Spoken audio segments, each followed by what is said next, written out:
پاکستان کی سیاسی و عسکری تاریخ میں بعض لمحات ایسے ہوتے ہیں جو صرف ایک واقعہ نہیں رہتے بلکہ قومی حافظے کا مستقل حصہ بن جاتے ہیں۔ ایسے ہی ایک باب کو مارکہ حق کے نام سے یاد کیا جا رہا ہے، جسے حکومتی اور سیاسی قیادت نے قومی عزم، یکجہتی اور حوصلے کی علامت سے تعبیر کیا ہے۔ اس سلسلے میں پاکستان پیپلز پارٹی کے چیئرمین بلاول بھٹو زرداری نے کراچی میں منعقدہ ایک یادگاری تقریب سے خطاب کرتے ہوئے کہا ہے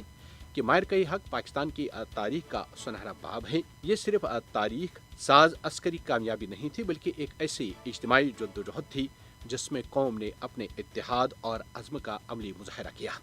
ان کا موقف تھا کہ دشمن کی جانب سے پاکستان کو کمزور سمجھنے کا اندازہ زمینی حقائق سے مطابقت نہیں رکھتا تھا اور قوم نے ہر سطح پر دشمن کے اس تاثر کو رد کر دیا۔ تاریخی پاکستان میں اگر دیکھا جائے تو 1965 کی جنگ ہو یا 1971 کے بعد کی السرنو تشکیل کا دور یا پھر 1998 کے ایٹمی تجربات کے بعد پیدا ہونے والا خطے کا نیا توازن،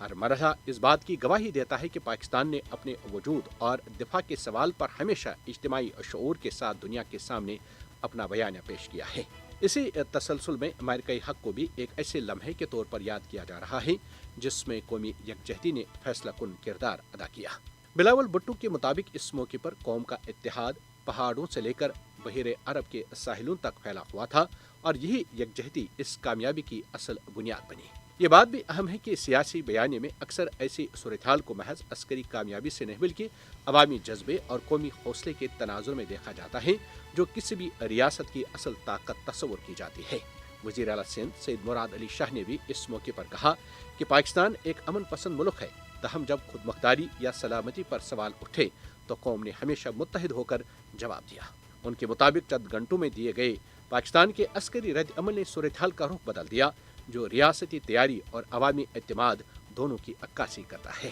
اگر وسیع تر تاریخی تناظر میں دیکھا جائے تو دنیا کی کئی اقوام نے اپنی بقا اور خود مختاری کو اجتماعی مزاحمت اور قومی یکجہتی کے ذریعے محفوظ رکھا ہے، چاہے وہ ویتنام کی جنگ ہو، الجزائر کی آزادی کی تحریک ہو یا جنوبی افریقہ میں نسل پرستی کے خلاف جدوجہد۔ اسی طرح کے تناظر میں پاکستانی قیادت مارکہ حق کو بھی قومی عزم کے تسلسل سے جوڑ کر دیکھتی ہے۔ تاہم ایسے واقعات کو سمجھنے کے لیے ہمیشہ ضروری ہوتا ہے کہ جذبات کے ساتھ ساتھ حقائق، تناظر اور مختلف بیانیوں کو بھی مد نظر رکھا جائے تاکہ تاریخ کا مطالعہ زیادہ جامع اور متوازن ہو سکے۔ یوں مارکہ حق ایک ایسے بیانیے کے طور پر سامنے آتا ہے جو فتح کی تاریخ کے ساتھ ساتھ قومی حوصلے، اجتماعی شعور اور ریاستی اعتماد کی ایک وسیع تصویر پیش کرتا ہے۔